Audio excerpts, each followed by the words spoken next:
Post Maurya period आज हम करेंगे। मैं मैप का यूज करूंगा आज क्योंकि उसकी जरूरत है। कुछ चीजों को समझेंगे, बहुत इंपॉर्टेंट है।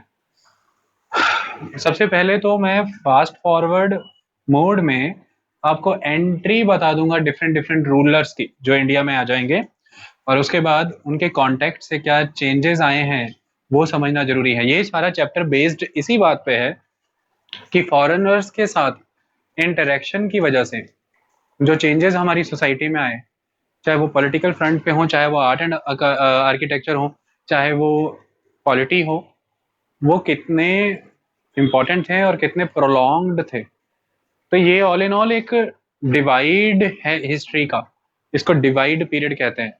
इसके पहले का इतिहास और इसके बाद का इतिहास काफी चेंज होगा और इनका बहुत लॉन्ग टर्म इम्पैक्ट रहेगा भारत के समाज पर। तो समझते हैं कैसे सिस्टम चलता है।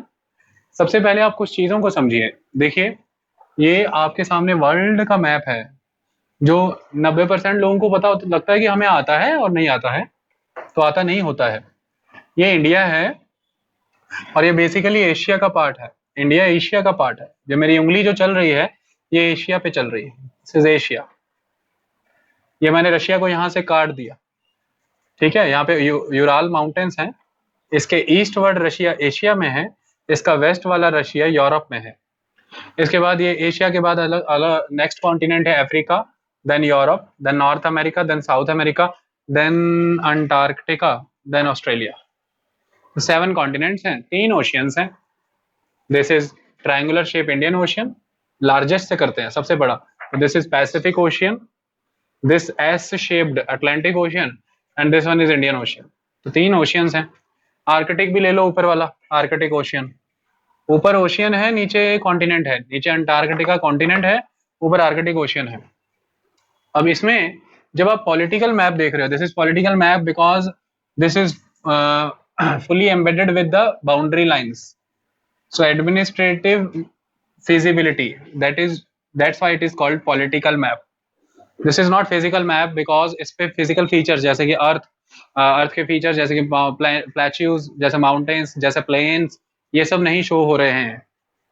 अब होता क्या है, ये जो बेल्ट आप देख रहे हैं चाइना के ऊपर, ये मंगोलिया, और ये सारा का सारा ईस्टर्न यूरोप, उसके बाद आगे बढ़े ये Kazakhstan, Uzbekistan, Turkmenistan, Kyrgyzstan, Tajikistan, ये सारा, और ये साउथर्न रशिया। तो this belt, this is extensive grassland belt. यहाँ पे ग्रासलैंड्स होते हैं वर्ल्ड लेवल पे, बहुत ही यूनिक ग्रासलैंड है, और इनको कहते हैं स्टेपे, स्टेपे ग्रासलैंड्स। तो ग्रासलैंड्स होने की वजह से यहाँ पर शुरू से ही जो लोग होते हैं उनकी लाइवलीहुड का सोर्स क्या रहता है, they are herders, they are pastoralist. तो they basically depends on pastoral, pastor that is चारा। तो ये चरवाहे हैं, चरवाहे हैं माने कि पशुओं को चराते रहते हैं। जैसे कि यहाँ पर शीप्स, गोट्स के फ्लॉक्स मिलेंगे आपको, और उन्हें चराने वाले लोग मिलेंगे। तो एक जगह से दूसरी जगह, दूसरी जगह से तीसरी जगह, ये उनको चराते रहते हैं। अब होता क्या है, ग्रासलैंड्स तो उतने नहीं होते हैं और 12 महीने ग्रास आपको मिलेगा नहीं। जो पास्चर लैंड है, जो ग्रेजिंग ग्राउंड्स हैं, आप इतने बड़े बड़े फ्लॉक्स के साथ उन्हें कंज्यूम कर रहे हैं तो वो तो खत्म होंगे ही। ऐसे में आपका एक ट्राइबल क्लैन है, आपका एक ग्रुप है, तो अनदर ग्रुप भी वहां पे चल रहा होगा दूसरा। ऐसे में एक से दूसरा, दूसरे से तीसरा, हमेशा ग्रासलैंड्स के लिए बहुत ही जबरदस्त फाइट्स होती रहती हैं इनके बीच में। तो ये वॉरसम पीपल होते हैं, वॉर लवर्स हैं, हमेशा आपस में युद्ध करते हैं, इनके बीच में लड़ाइयाँ बहुत होती हैं, पहली बात। दूसरी बात, दे आर नॉट सेटल्ड। तो ये सेटल्ड नहीं है, घुमंतु लोग हैं। इसकी वजह से अगर सेटल्ड नहीं है तो इनके ऊपर टैक्सेस और बाकी चीजें नहीं इनसे ली जाई जा सकती। तो ये किसी के गवर्नमेंट के या किसी किंगडम्स के कंट्रोल में भी नहीं रहते। तो ये they are like anarchist, anarchist होते हैं, बड़े अराजक होते हैं।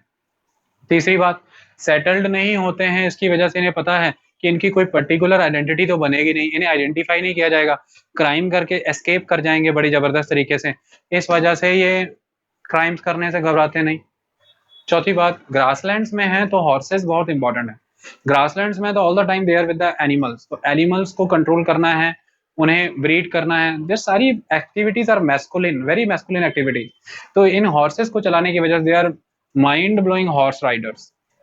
इक्वेस्ट्रियन एक्टिविटीज इनकी बहुत स्ट्रांग होती है, घुड़सवार बड़े तगड़े होते हैं ये। तो इन सारे कारणों की वजह से युद्ध बहुत होते, योद्धा हैं ये, इनके अंदर स्किल्स जो है वो सारी युद्ध की है, फाइटिंग स्किल्स। इन सारे कारणों से इनके बीच में लड़ाई बहुत होगी। सिंपली ग्रासलैंड के पेस्टोरलिस्ट सुन लिए तो माना लड़ाका, ये बात याद रखो। अब ऐसे में कुछ चीजें होती हैं, वो क्या होती हैं वो समझते हैं। इंडिया जिसमें कि मौर्याज रूल कर रहे थे मगध से, जो कि इंडिया के ईस्ट में था, मगध यहाँ पे ईस्ट में, और ये मगध पूरी तरह से खत्म हो जाएगा 185 बीसी में, जब मौर्याज के लास्ट रूलर बृहद्रथ को सड़क पर घसीटते हुए मार देगा उसी की सेना का एक जर्नैल जिसका नाम है पुष्यमित्र शुंग। तो मगध मौर्य साम्राज्य खत्म। लेकिन मौर्य साम्राज्य के टूटने की शुरुआत इससे पहले ही हो गई थी, और वो हुई थी नॉर्थ वेस्ट फ्रंटियर पे इंडिया का। This is North West Frontier. Why ऐसा क्यों हुआ इसको समझते हैं। देखिए, इंडिया ने एक बहुत ही जबरदस्त एम्पायर देखा मौर्यंस का, और अगर हम बात करें इंडिया की मौर्यंस के इन एम्पायर की, तो इस एम्पायर में एक यूनिक एस्पेक्ट था कि ये जो विंध्य माउंटेन्स है इंडिया के सेंटर में, विंध्यास, मौर्यस के चले जाने के बाद आपको विंध्यास के नीचे यहाँ पर एक ब्लॉक नजर आएगा। This block is called Deccan, Deccan, और इसी को पहले कहा जाता था दक्षिणापथ। तो डेक्कन और दक्षिणापथ।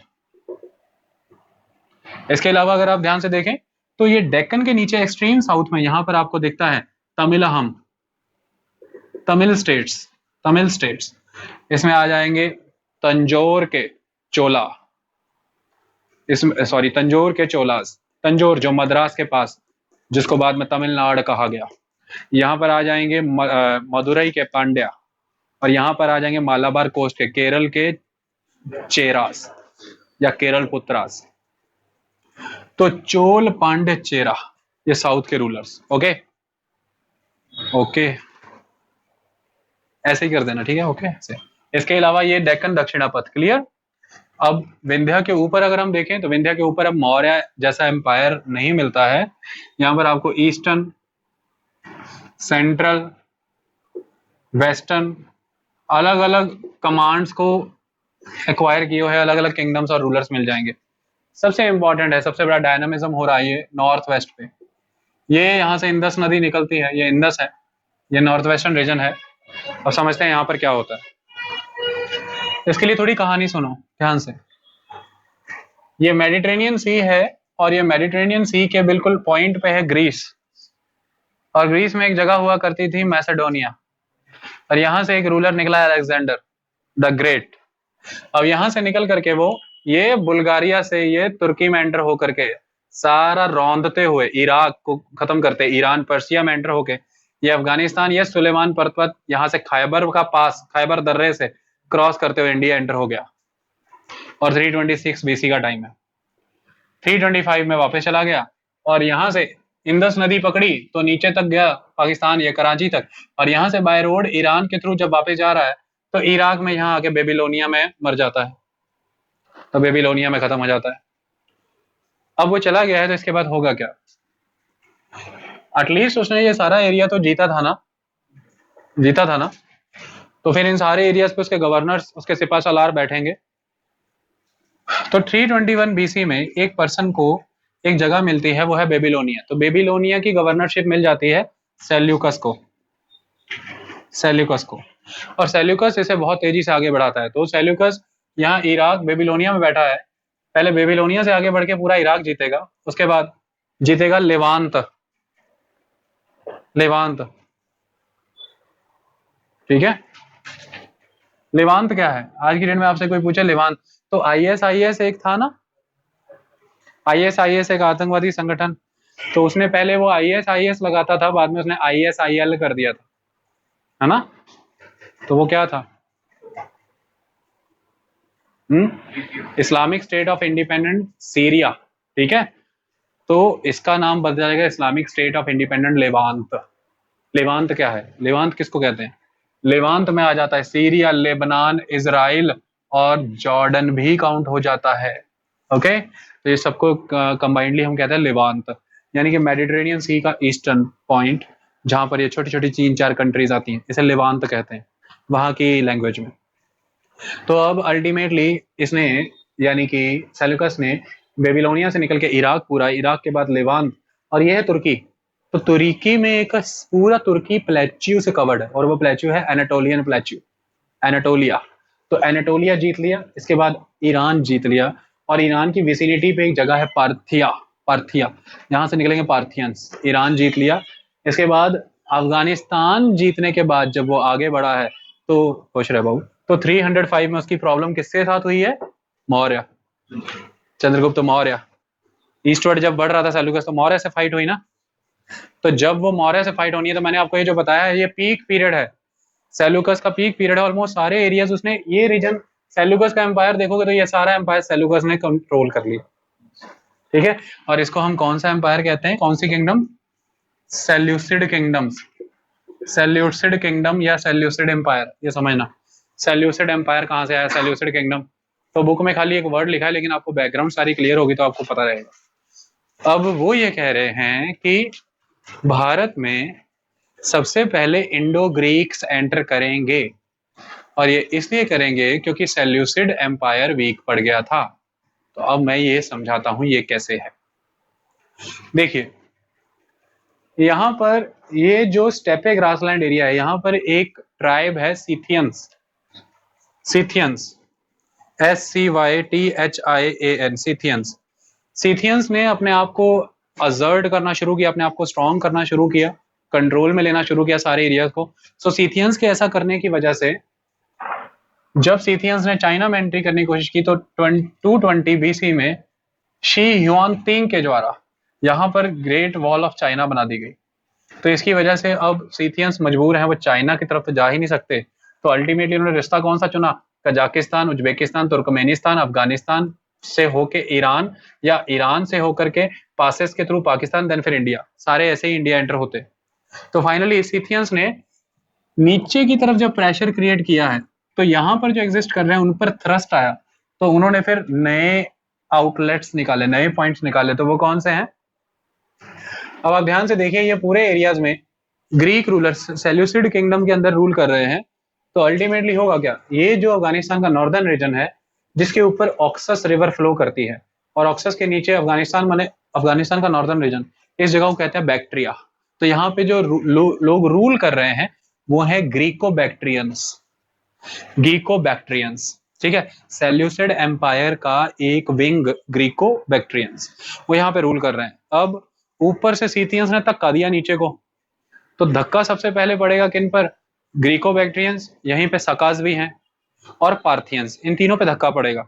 तो सबसे पहले हिंदू कुश पर्वत, सबसे पहले हिंदू कुश पर्वतों को पार करके काबुल की घाटी से होते हुए भारत में एंटर करने का ये काम करेंगे इंडो ग्रीक्स, ग्रीको बैक्ट्रियन, जो भारत आकर के इंडियंस के लाइफस्टाइल में कन्वर्ट हो जाएंगे। तो इनका नाम आज के बाद पड़ेगा इंडो ग्रीक्स। ये बात समझ आई?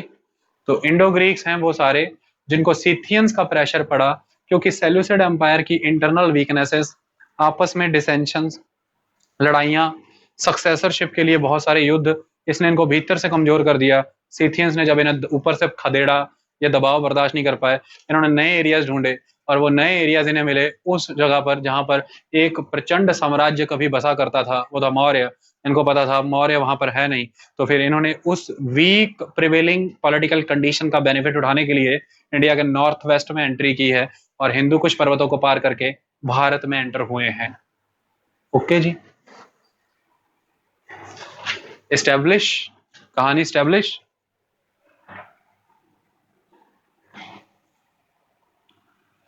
ये जो मैप वाले लेक्चर है ना, खड़ा रहना पड़ता है, स्टॉप की तरह करते हैं। इनके बाद कुछ कहानियां। तो जब मैं आपको ये बता रहा हूं ना कुणाल, कि ये जो इंडो ग्रीक, तो इसको चलने दो, ये है ऑन द रिकॉर्ड। तो इसमें मैं आपको दो दो बातें ही इंपॉर्टेंट बताऊंगा। इसके बाद जब हम कॉन्टेक्ट का जिक्र करेंगे ना, तब मैं इसके बारे में सारी डिटेलिंग करूंगा। ओके, अभी देखिए इनके बारे में इंपॉर्टेंट क्या बताना है, कुछ कुछ बातें जो क्वेश्चंस बनते हैं। इंडो ग्रीक रूलर्स भारत में स्टैब्लिश हुए, और ऐसा कहा जाता है कि इनका रूल बनारस तक पहुंचा था, बनारस तक इन्होंने रूल किया है। लेकिन मुद्दे की बात यह है, इनकी अपनी ही किंगडम के अंदर बहुत सारे डिसेंशंस थे, जिसकी वजह से ये खुद को कंसोलिडेट नहीं कर पाए इंडिया में, और इसी की वजह से जिस तरह से जैसे ही ईस्टवर्ड मूव हुए हैं, इन्हें अपने वेस्टर्न विंग को बचाए रखने के लिए वापस से वेस्टवर्ड आना पड़ा है। That is the aspect. तो इस वजह से ये भारत में नॉर्थ इंडिया को उस लेवल पर स्टेबल गवर्नमेंट नहीं दे पाए, आपको याद रखना है, और ये लंबे समय तक टिक भी नहीं पाए हैं। ये इनका प्रॉब्लम रह गया था। एक मिनट स्टॉप करना यार, आगे बढ़े। तो ये कभी भी खुद को कंसोलिडेट नहीं कर पाए नॉर्थ इंडिया में, वेस्टवर्ड ही आए वापस। तो हुआ क्या, एक रूलर इंडो ग्रीक जिसका चर्चा हमें मिलता है 165 बीसी से 145 बीसी तक ये रहा है, इसका नाम है मिनेंडर। और ये मिनेंडर ही है जिसे मिलिंद के नाम से जाना जाता है, और ऐसा कहते हैं इसकी कैपिटल हुआ करती थी सलाका। सलाका आज का पंजाब का सियालकोट है, तो इसकी कैपिटल सियालकोट हुआ करती थी। तो इस एरिया में ये कंट्रोल करता था। इसका बहुत स्ट्रॉन्ग कंट्रोल है। जितने भी सेंट्रल एशियंस हैं उसका दबदबा पंजाब में है। आप लोग अगर ये कहें कि इंडियंस आर्यंस हैं, तो मैं क्लियर वर्ड में कहता हूँ जो पंजाब में पंजाबी हैं, ये जो इस समय वेव्स आई हैं, ये उनके वंशज हैं मेनली। आई बात समझ में।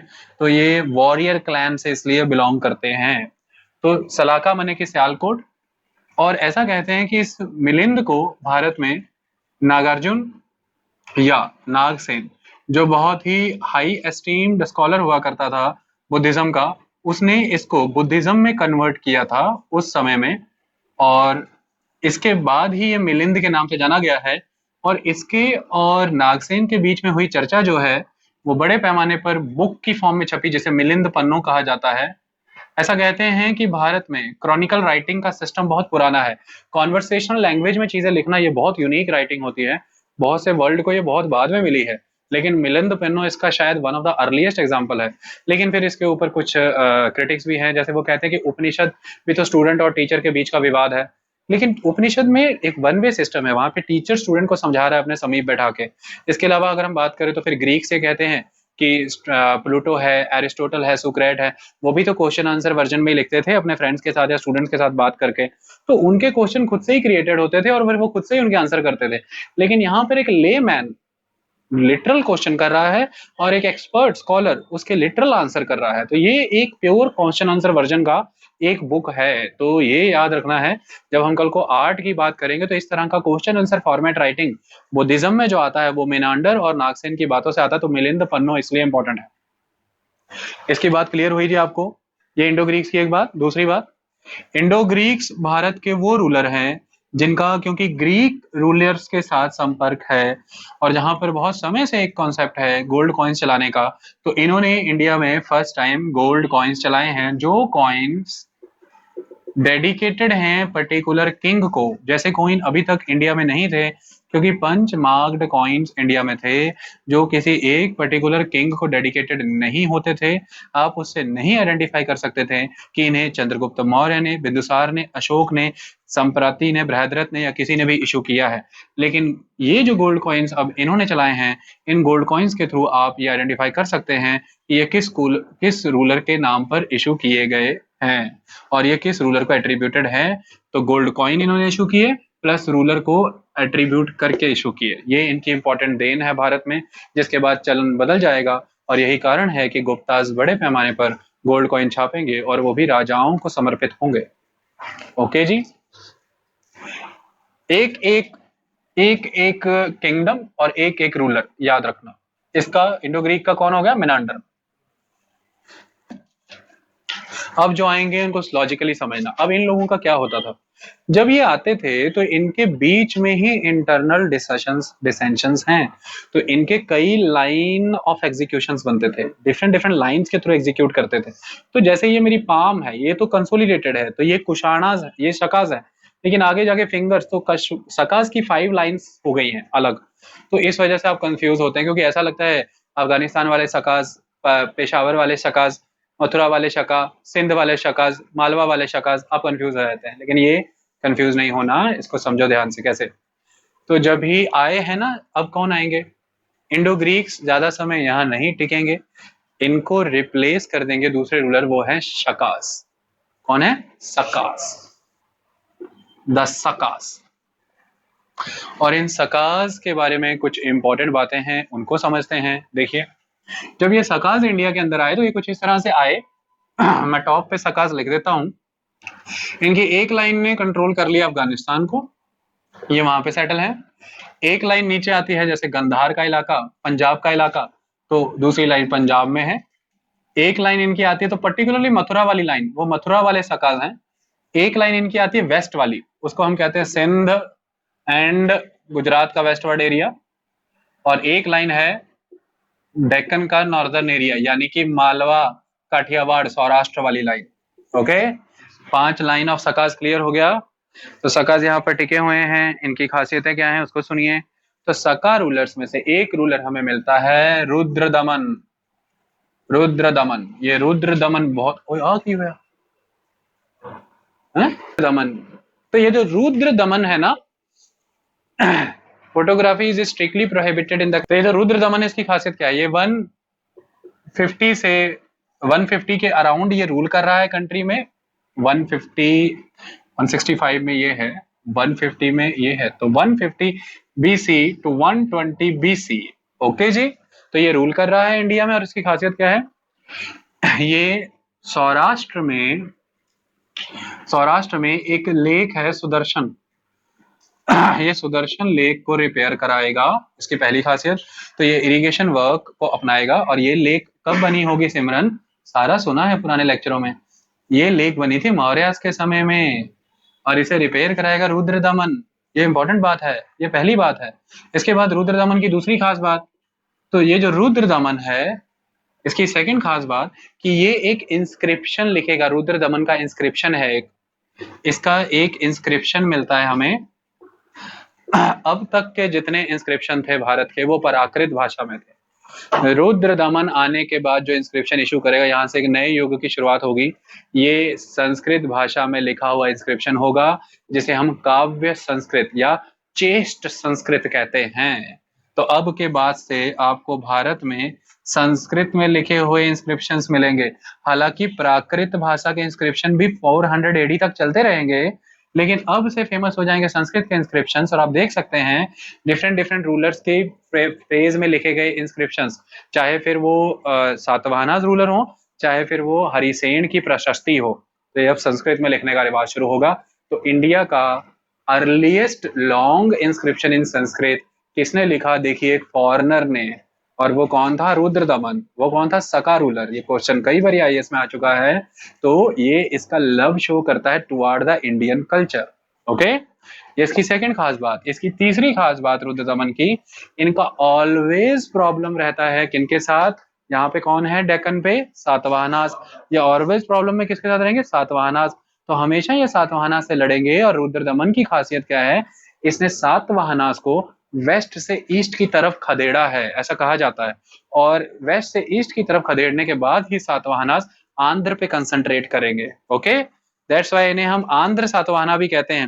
हालांकि शुरुआत में सातकर्णी की अगर बात करें तो इसे गॉड ऑफ द वेस्ट या लॉर्ड ऑफ द वेस्ट कहा गया, पश्चिम का देवता। इन्हें खदेड़ने का काम कौन करता है, ईस्टवर्ड, रुद्रदमन।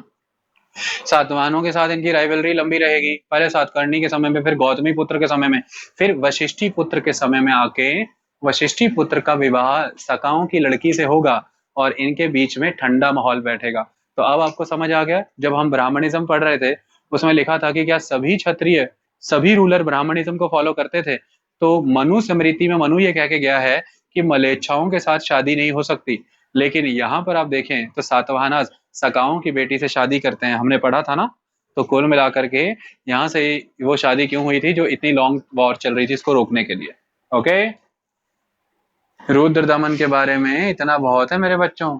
ये सकास हुआ करते थे, ऐसा कहते थे इन्हें कोई हरा नहीं सकता। लेकिन फाइनली एक पर्सन है जिसने 58 या 57 BC में इन्हें हराया है। वो पर्सन कौन था, वो यहाँ मालवा में बैठा हुआ एक पर्सन था, उसका नाम था विक्रमादित्य। उसने 58-57 में शकाओं को हराया है। और शकाओं को हराने के बाद उसने टाइटल नाम लिया है विक्रमादित्य।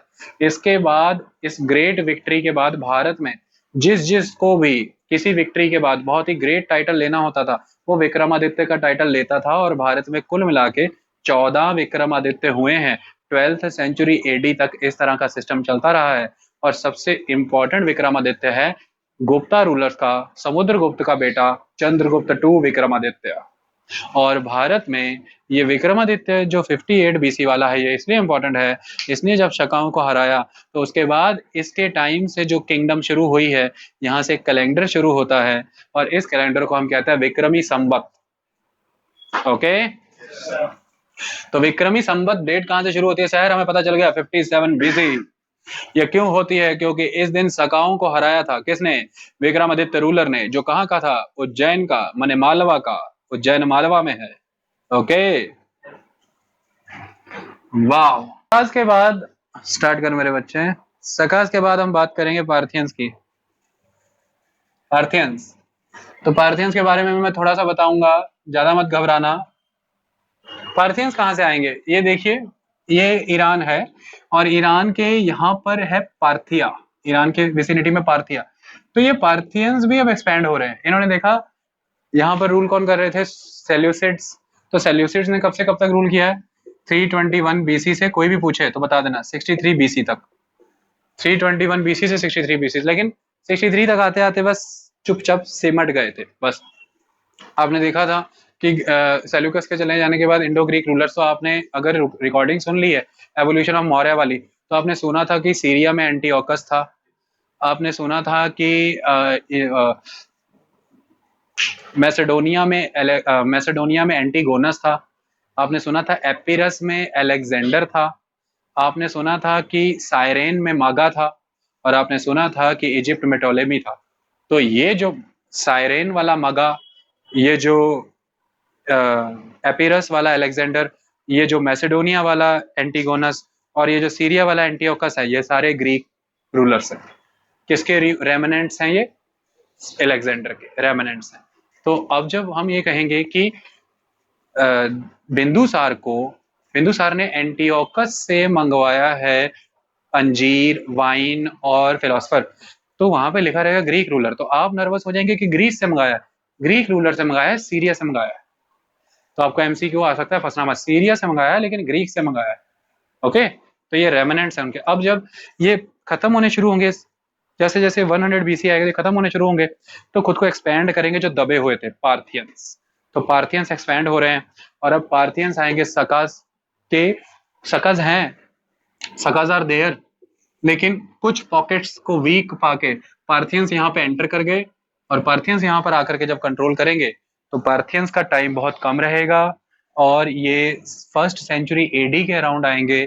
और इनका सबसे इंपॉर्टेंट रूलर है गोंडोफेरस। गोंडोफेरनस का नाम क्यों सुना था हमने पहले, गोंडोफेरनस क्यों सुना था, क्योंकि यह टाइटल लेता था कौन से, देवव्रत, देवव्रत और सुदेव व्रत, माने ये महादेव का फॉलोवर था, तभी तो ऐसे टाइटल लेता था, तो इसका नाम हमने सुना है। अब आज के बाद से ये गोंडोफेरनस क्यों इंपॉर्टेंट है, भारत में क्रिश्चियनिटी का जन्म अब हो चुका है रोम में, तो क्रिश्चियनिटी का जन्म होने की वजह से भारत में जो one of the earliest priest आएंगे क्रिश्चियनिटी को प्रमोट करने, वो है सेंट थॉमस, और वो सेंट थॉमस आएंगे गोंडोफेरनस के टाइम पे, और गोंडोफेरनस उनको फैसिलिटेट करता है। तो अल्टीमेटली सेंट थॉमस के ही विवरण से हमें गोंडोफेरनस की भी जानकारी मिली है। और आज आप देख सकते हैं भारत में बड़े पैमाने पर स्कूलों के नाम क्या होते हैं, सेंट थॉमस, चर्चों के नाम सेंट थॉमस, क्योंकि सेंट थॉमस ही आए थे। तो क्वेश्चन आएगा सेंट थॉमस किसके समय में आए थे, गोंडोफेरनस। ये कौन थे, पार्थियंस। पार्थियंस का समय खत्म, इससे ज्यादा ये रूल नहीं कर सकते। चलिए इन्हें खत्म कराते हैं और उनको लेके आते हैं जिनमें प्रताप है। और मैं थोड़ा रुक जाऊं, फिर से थकावट, पैरों में खून, बढ़िया लगा ना। आजकल एक एक मिनट में आदमी उदास होता है, यूट्यूब लगाता है। अब आएंगे कुशाणास, तो ये कौन है, इसको आप समझिएगा ध्यान से सिस्टमेटिकली। देखिए ये चाइना है ना, ये चाइना, ये चाइना का जो नॉर्थ वेस्ट रीजन है, ये कजाकिस्तान, ये किर्गिस्तान, तजाकिस्तान, ये तुर्कमेनिस्तान, इसको हम पता क्या कहते थे पहले, चाइनीज तुर्किस्तान, चाइनीज तुर्किस्तान। ओके, अब ये चाइनीज तुर्किस्तान एरिया में एक लोग रह रहे हैं और वो कौन है, यूची। ये क्वेश्चन ऐसे ही आता है डायरेक्ट। तो यूची पीपल यहाँ पर रह रहे हैं, यूची ट्राइब यहाँ पे रह रही है। तो आज की डेट में चाइना में देखो तो चाइना की मेन पॉपुलेशन कौन है, हान, हान चाइनीज। तो ये चाइना की एक पॉपुलेशन होते थे द किंगडम्स। वो कौन सी किंगडम थी? HUN, हुन, हन, और बाद में आप पढ़ेंगे हुनास आएंगे भारत में। तो ये हन चाइनीज, HUN चाइनीज जो हुआ करते थे, इन्होंने ये चाइनीज तुर्किस्तान वाले एरिया से धकेला है, खदेड़ा है किनको? यूचियों को। तो यूचियों के पास एक ही ऑप्शन बचता है, वो किस तरफ आएंगे? भारत की तरफ। तो वो जब वहां से खदेड़े गए, वो भारत की तरफ आए हैं। तो इस यूची ट्राइब को ही हम बाद में दो वे में आइडेंटिफाई करेंगे। इस यूची ट्राइब के बीच में, ये पूरी हमारी ट्राइब है, इस ट्राइब में समझ लो दो बंदे कहते हैं मैं मोतवारा जी, मैं लीडर। एक हो गया नवतेज, ये कौन सी चीफ हो गए, कौन सी फैमिली से जाने जाते हैं? कडफिसस, कडफिसस फैमिली के चीफ। और एक हो गया करण, ये कुशाणास। तो कडफिसस और कुशाणास एक ही ट्राइब है यूची, उसी में दो चीफ फैमिलीज, एक कडफिसस और कुशाणास। तो 50 AD के अराउंड कडफिसस वन, कडफिसस वन एंड उसके बाद कडफिसस टू, ये दोनों ने भारत में एज अ यूची ट्राइब रूल किया है। तो आप कभी हिस्ट्री में मत फंसना, पहले कुशाणास आएगा फिर कडफिसस आएगा, बोथ आर सेम, बस ट्राइब सेम है यूची, दोनों की चीफटेंस फैमिलीज अलग है। तो ये रूल की है, इनकी खासियत क्या है? कडफिसस वन ने रोमन्स की कॉपी करके कॉइन चलाए हैं, कौन से? कॉपर के।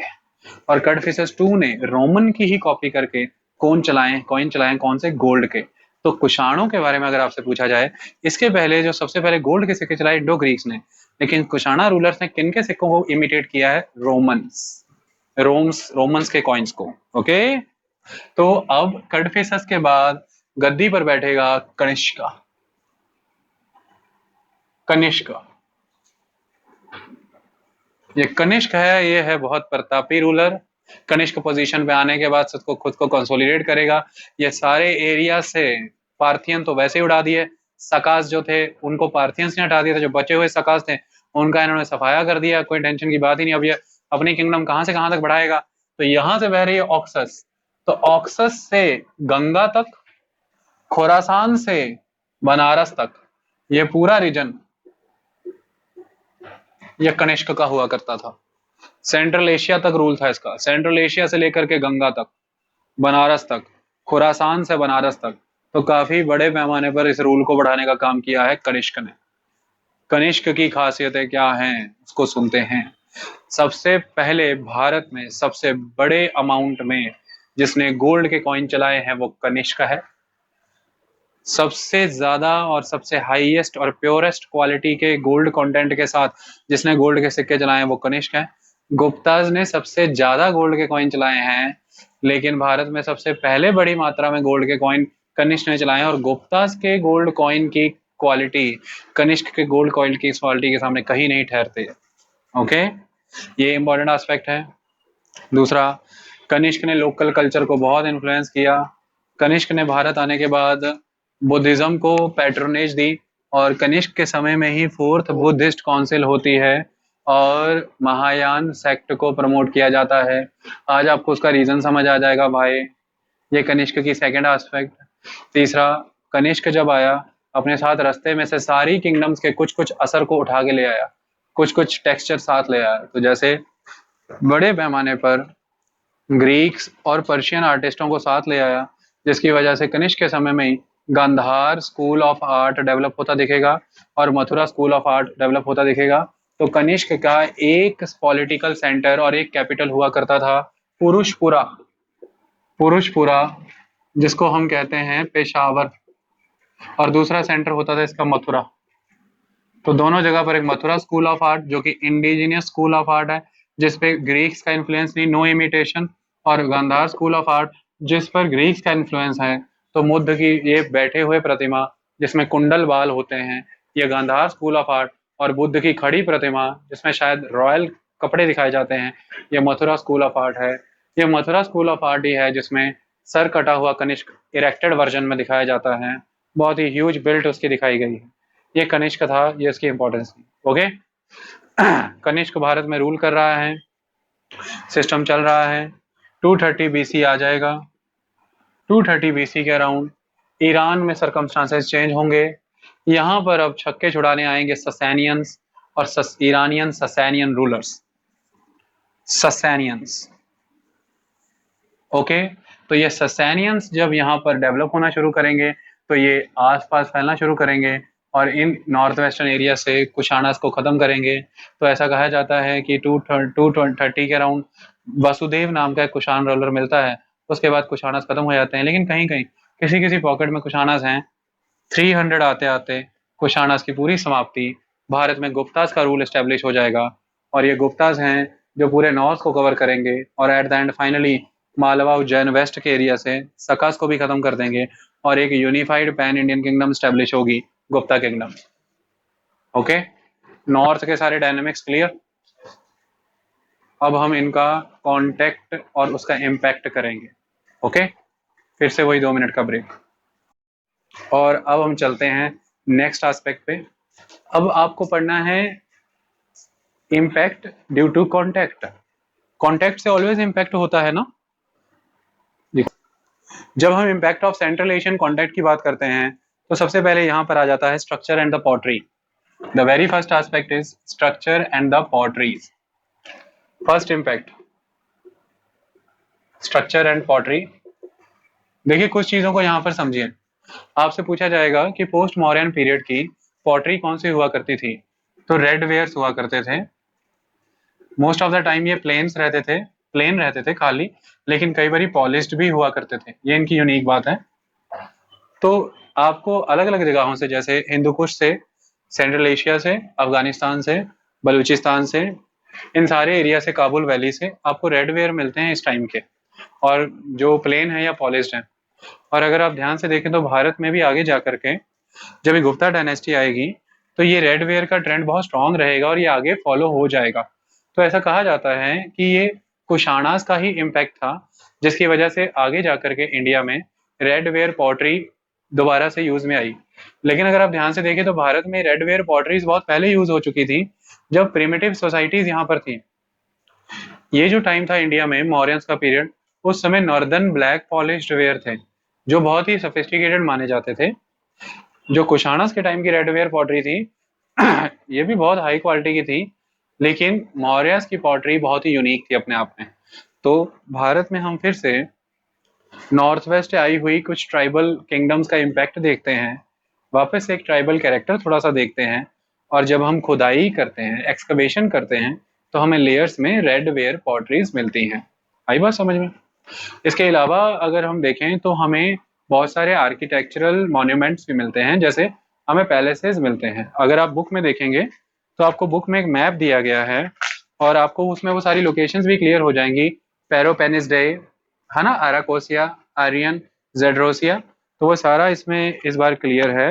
आपको ये सारी लोकेशन, जेड्रोसिया का इलाका सारा क्लियर है, अरकोशिया सारा कुछ क्लियर है। तो इसमें अगर आप टॉप पर देखेंगे यहाँ पे समरकंद नजर आता है, सोगदियाना, समरकंद।